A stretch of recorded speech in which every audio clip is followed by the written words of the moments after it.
Hello friends and welcome to Hitbullseye. My name is Manish and in this video we will be discussing the February week 4 current affairs. So February के last week में क्या क्या important हुआ वो हम इस video में discuss करेंगे. Let's take a look quickly. First of all, India's first frozen lake marathon. So you must have heard about marathons all the time. Marathons happen all the time. But frozen lake marathon. Frozen lake marathon.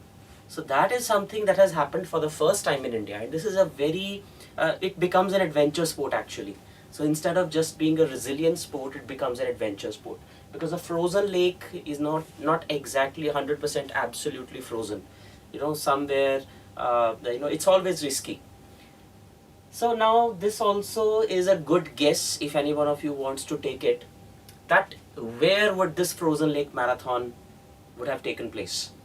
Of course it cannot take place in Haryana or in Kerala or in South India, anywhere I'm in, or in Rajasthan. So of course it has to be somewhere high up in the altitude. We will discuss about that, but think about it, where can a frozen lake marathon be conducted? Next, India and Uzbekistan conducted the 4th joint military exercise, Dust Lake. So it's been so many years that now India and Uzbekistan have been cooperating and coordinating as far as military relations is concerned. So 4th joint military exercise हुई है इनकी, जिसका नाम है Dust Lake. We'll take a look at that. Then Dholera SIZ, Special Investment Zone, to have India's first semiconductor facility. We have been discussing this in the previous videos as well, that how India is slowly becoming the semiconductor manufacturing hub in the region. In the region means in South Asia. So in that particular direction, the Dholera Special Investment Zone is going to have India's first semiconductor facility. Also a new semiconductor facility is coming up near Bangalore airport. Also I think Asia's biggest, or let's say India's biggest semiconductor plant is coming up in Gujarat. So all this points out to a similar direction, that India post-pandemic is focusing more on generating semiconductor manufacturing so that we do not have to rely on other countries like China, South Korea or Taiwan for our requirements. First nuclear plant of North India. So this is not for manufacturing weapons, this is for generation of electricity. So nuclear power plants. अब तक India में जितने भी nuclear power plants हैं वो सारे South India में mostly concentrated हैं, barring I think one which is Rawatbhata in Rajasthan. But North India का पहला, लाइक राजस्थान से भी नॉर्थ में पहला न्यूक्लियर पावर प्लांट इंडिया ने अप्रूव किया है. हम देखेंगे कहाँ पर. Next, mister BVR Subramaniam. This is a man who is in news in the 4th week of February, has occupied a very important position in the government, of a government agency. We'll take a look at that. Then world's highest weather station has been rebuilt. So where can possibly be world's highest weather station? At the world's highest peak, Mount Everest. So Mount Everest के बिल्कुल कुछ metre नीचे दुनिया का सबसे ऊंचा weather station है, उसे दोबारा से रीबिल्ड किया गया. We'll see why and what is the significance of that. Next, India's first agri chatbot, Amakrushai. Krush AI or Krush Artificial Intelligence. So जब से चैट जीपीटी के बारे में हमने सुना है, तब से आर्टिफिशियल इंटेलिजेंस और चैटबॉट्स बहुत ज़्यादा फेमस हो गए हैं. It sometimes take a single incident to make something really very famous. So that was chat GPT. तो उसके बारे में देखेंगे. अब उसी से इंस्पिरेशन लेके इंडिया का पहला एग्री चैटबॉट रिलीज किया गया है. Next, Kerala high court has become the first high court in India to publish its judgments in regional language. Kerala की रीजनल लैंग्वेज है Malayalam. So we'll take a look at that. What are the challenges as far as regional language in judiciary is concerned, especially the higher judiciary, and what are the constitutional provisions related to that. Next, Tilottama Sen is an Indian sportsperson who has won laurels for India. And finally, United Kingdom has surpassed India as the world's 6th biggest equity market. So it seems to be a revenge taken, because last year India overtook UK to become the 5th largest economy. Now UK has overtaken India to become the 6th largest equity market in the world. Let's take a look at all these topics one by one. First, India's first frozen lake marathon. So if you guessed Himachal Pradesh, it could have been a likely answer, but the correct answer is Ladakh. तो सब लोगों ने three idiots movie देखी होगी. Three idiots movie में जो एक lake दिखाई गई है मूवी के एंड में, that is the Pangong so lake. So the Pangong so lake in Ladakh, needless to say, at such a high altitude during the months of winter, for at least 4 to 5 months, it is completely frozen. So that Pangong Tso Lake has hosted the first ever frozen lake marathon in the last week of February. Right? The altitude is approximately 13,862 feet. Right? It was of 21 kilometers. So it was not a full length 42 kilometers marathon. It was a half marathon in a way. And it is India's first, which makes it really important from exam point of view. And it was organized by Adventure Sports Foundation of Ladakh, ASFL, in collaboration with LAHDC, Ladakh Autonomous Hill Development Council, and Ladakh Tourism Department. These are the efforts aimed at generating more revenue, more tourism, and more activity in the region of Ladakh. And it was also an attempt to make a Guinness World Record for the world's highest frozen lake marathon. So frozen lake marathon is not a world's first. It keeps happening in various other countries, but this is the world's highest frozen lake marathon. तो ये Guinness World Record इसने generate कर दिया है. So these are the facts that you need to know, right? And this is the lake, as you can see. This is frozen, and this was an official attempt to create a world record, and they were successful in doing that. Next, India-Uzbekistan 4th joint military exercise.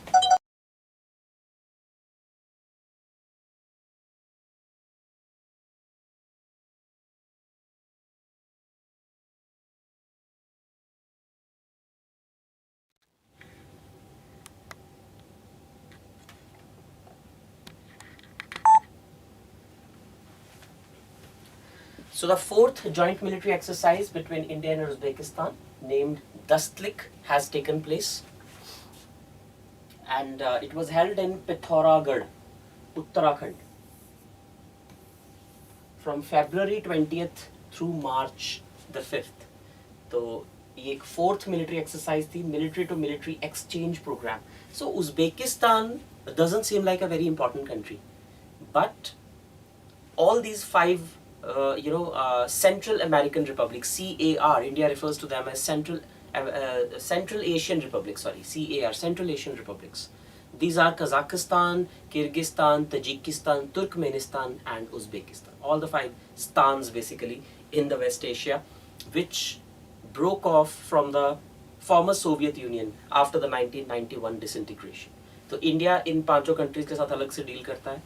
Last year भी India और central Asian republics की अलग से एक summit हुई थी, जिसमें इन सारी कंट्रीज के प्रेसिडेंट्स, प्राइम मिनिस्टर्स ने विजिट किया था. सो इनमें से उज़्बेकिस्तान के साथ इंडिया अलग से मिलिट्री एक्सरसाइज जो है वो कंडक्ट करता है. इनफैक्ट बाकी सेंट्रल एशियन रिपब्लिक्स के साथ भी इंडिया इस तरह की एक्सरसाइजेस कंडक्ट करता है. राइट तो इसमें 14th Battalion of Garhwal Rifles under the Western Command participated, and from Uzbekistan Army, Northwestern Military Regions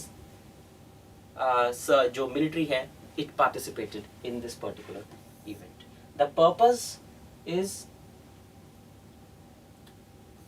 under the United Nations mandate to increase military capability. So basically joint exercises क्यों की जाती है, ताकि किसी भी तरह का एंटी टेररिस्ट ऑपरेशन या कोई रीजनल सिक्योरिटी थ्रेट हो, उसे चैलेंज अगर किया जाए तो उसको टैकल करने के लिए अलग अलग कंट्रीज की मिलिट्रीज आपस में कोऑपरेट कर सकें. दैट इज द पर्पस है. Next, Dholera SIZ, Special Investment Zone, to have India's first semiconductor facility. And yes, this is the same facility of Vedanta and Foxconn, जो कि लास्ट ईयर अनाउंस की गई थी. Approximately 1.5 crore की investment है और ये धुलेरा SIZ गुजरात में है. सो Vedanta is led by Anil Agrawal and Foxconn is a company which is the world's largest semiconductor manufacturing company of Taiwan. तो इन दोनों ने आपस में जॉइंट वेंचर बनाया था. तो ये गुजरात के धुलेरा स्पेशल इन्वेस्टमेंट जोन में अपनी फैसिलिटी सेटअप करेंगे. So it will be called the Dholera semiconductor plant. Right? So in September last year, Vedanta Foxconn JV or joint venture was signed to invest 1,54,000 crore rupees to build a semiconductor manufacturing facility, and it is expected to generate 2 lakh direct as well as indirect jobs in the state. It is India's first factory for the production of semiconductors. Semiconductors is something which is used in all the electronic devices. And these days, since everything is becoming smart, in fact even cars are becoming smart and internet connected, so semiconductor is something जिसकी अगर shortage हो जाए तो ये सारी चीज़ों की manufacturing रुक जाती है. And this is something that India experienced during the COVID lockdown. तो इसलिए इंडिया ने डिसाइड किया है आत्मनिर्भर भारत अभियान के अंदर कि हम semiconductors खुद मैन्युफैक्चर करेंगे, so that we become self-dependent in semiconductors. First nuclear plant of North India is going to be set up in Gorakhpur, Haryana, according to Union Minister Jitendra Singh. So Gorakhpur, Haryana में ये setup किया जाएगा, and Department of Atomic Energy is allowed to join forces with PSUs to get funding for the opening of nuclear power plants. See, if we talk about India's commitments to tackle climate change, अगर हम climate change tackle करने की India के commitments के बारे में बात करें, the intended nationally determined contributions INDCs, तो उसमें एक कमिटमेंट इंडिया की है that India will have 50% of its energy mix from non fossil fuel based sources. So if India by 2030, so if India will have the total installed power capacity of, let's say, 1000 gigawatts in 2030. So out of those 1000 gigawatts, 500 gigawatts has to come from non-fossil fuel based sources. Now non-fossil fuel means renewable energy, that is solar, wind, biogas and all that, plus your hydroelectricity which is generated through dams, and nuclear energy also comes under that, because it is also not generating any pollution. तो उसके लिए अलग से India ने target रखा है 50 gigawatts का. सो to fulfill that target, this is something that is to be done. तो इसलिए नए nuclear power plants India open कर रहा है. Right? So the center has approved the installation of 10 nuclear reactors. 10 nuclear reactor India ने खोलने हैं. So Haryana's Gorakhpur is in the Fatehabad area of Haryana. Fatehabad is a district in Haryana. And pressurized heavy water reactor with 2 units with a capacity of 700 megawatts is currently being built. तो ये उस plant की जो बनने की तैयारी हो रही है, that is what is being discussed. Next, Mr. BVR Subramanian. So former IAS officer हैं BVR Subramanian. इन्हें नीति आयोग का नया CEO बनाया गया है. NITI Aayog, that is National Institute for Transforming India, उसका नया CEO बनाया गया है मिस्टर BVR Subramanian को. It is a think tank of the government which replaced Planning Commission in 2015. तो सुब्रमण्यम 1987 बैच के IAS ऑफिसर हैं और इससे पहले ये कॉमर्स सेक्रेटरी रिटायर हो चुके हैं. Right? He is responsible for various feats. For example, he strategized the roadmap for 422 billion merchandise exports when the economy was struggling. So he's responsible for improving the exports of India. He also steered at least half a dozen FTAs, free trade agreement negotiations. So he's really good at handling the economy, steering negotiations. इसीलिए उन्हें इतनी बड़ी जिम्मेदारी दी गई है. Right? He signed 2 trade deals in last year, United Arab Emirates and Australia. UAE के साथ जो हमारा FTA हुआ है और ऑस्ट्रेलिया के साथ जो है, उन दोनों के चीफ नेगोशिएटर BVR सुब्रमण्यन थे. So he is now the new CEO of नीति Ayog. Next, world's highest weather station. So world's highest altitude weather station was destroyed due to hurricane force winds on Mount Everest. Of course, it is the highest place on the earth and the winds are uncontrollably savage. That's why the older weather station got destroyed and now they have rebuilt. That's why they have rebuilt it. Right? They have placed a new version atop the Mount Everest. Right? So Guinness World Record है, ये दुनिया का सबसे ऊंचा weather station है. So it is at 8810 meters. 8810 meters, just 39 meters below Everest's summit. So if you can see this photograph, this is the weather station and here this is the Mount Everest, right? So here is the weather station and this is the Mount Everest. So it's just like 39 meters below. So 8849 meters and to be precise 8848.76 is the height of the Mount Everest. And this is at 8810 meters, right? India's first agri chatbot, Ama Krushai. Ama Krushai. Krush means Krishi or agriculture. Ama means my. AI means artificial intelligence. So Ama Krush AI or Ama Krushai. So this was launched by the governor of Odisha. So it's an Odisha specific AI chatbot. So Odisha's governor Professor Ganeshi Lal launched India's first AI chatbot for the agriculture sector. Now what is chatbot? It's basically that you can, it's like a person chatting with you. So you put your question forth and the person will respond to you, just like a WhatsApp chat. But here it is a computer generating the answers. So let's say you have any question regarding agriculture that you want to ask.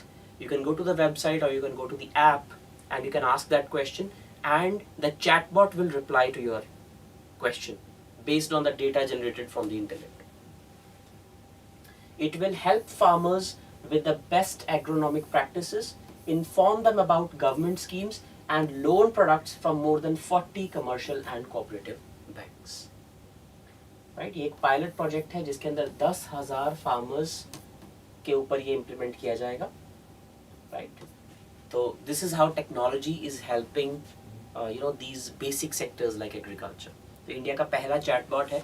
It remains to be seen how many farmers are aware to use it and how beneficial it's going to be.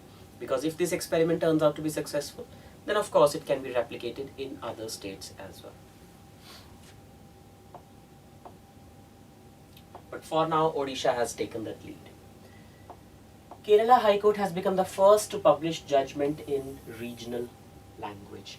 21st of February, celebrated as International Mother Language Day. इस दिन को चुना गया ये करने के लिए because mother language को emphasize करना था. तो केरला हाई कोर्ट ने 2 जजमेंट्स मलयालम में पब्लिश की है. हाई कोर्ट का किसी जजमेंट को पब्लिश करना means it is authoritative. Otherwise ऐसे तो कोई भी जजमेंट को उठाए और उसे ट्रांसलेट कर दे. But true translation is something that is highly essential in law because in law the words or the jargons that are used, the technical words that are used, if one word is changed, हम कहते हैं कि synonyms होते हैं, but actually synonyms करते हुए कई बार उस पूरी लाइन की या उस पूरे पैराग्राफ की सेंस चेंज हो जाती है. तो अगर हाई कोर्ट खुद उसे ट्रांसलेट करेगा only then it is trustworthy, otherwise it is not. तो ऑफिशियली यहाँ पे उसकी ट्रू ट्रांसलेशन की है केरला हाई कोर्ट ने. पहली बार ऐसा हुआ है. And on the courts website the Malayalam decisions were posted right under the English version. Right तो इसके लिए क्या किया है इन्होंने, सुप्रीम कोर्ट भी ये चाह रहा है कि हमें रीजनल लैंग्वेजेस में इसको सपोर्ट करना चाहिए. So Supreme Court has established an artificial intelligence team to create SUVAS. SUVAS is supreme court विधिक अनुवाद सॉफ्टवेयर. विधिक अनुवाद, विधि means law, so legal translation software. Supreme Court Legal Translation Software, which is an open source judicial domain language translation tool. And this tool was used by Kerala High Court to translate the rulings. Of course, उसे बाद में properly proofread किया जाता है ताकि किसी भी तरह की कोई problem ना रहे. Because it's a legally binding document, a judgment, and that's why it needs to be properly in order. So if we talk about the Constitution of India, the Constitution lays down under Article 348 that English has to be the official language for all the high courts as well as the Supreme Court.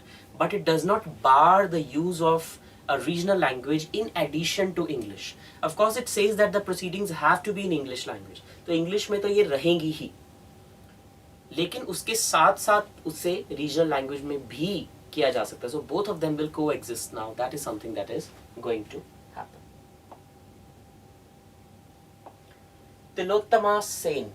So Miss Tilottama Sen has won bronze medal in women's 10-meter air rifle at the ISSF World Cup in Egypt's capital Cairo. तो तिलोत्तमा सेन एक shooter है India की और इन्होंने bronze medal जीता है women's 10 metre air rifle. Right? So that is something. So she is Tilottama Sen, Indian sports person winning laurels. I think 2022 was a highly significant year as far as Indian sports is concerned. UK has become world's 6th biggest equity market. So if you look at the share, India is now the world's 7th biggest stock market because UK is the 6th biggest stock market.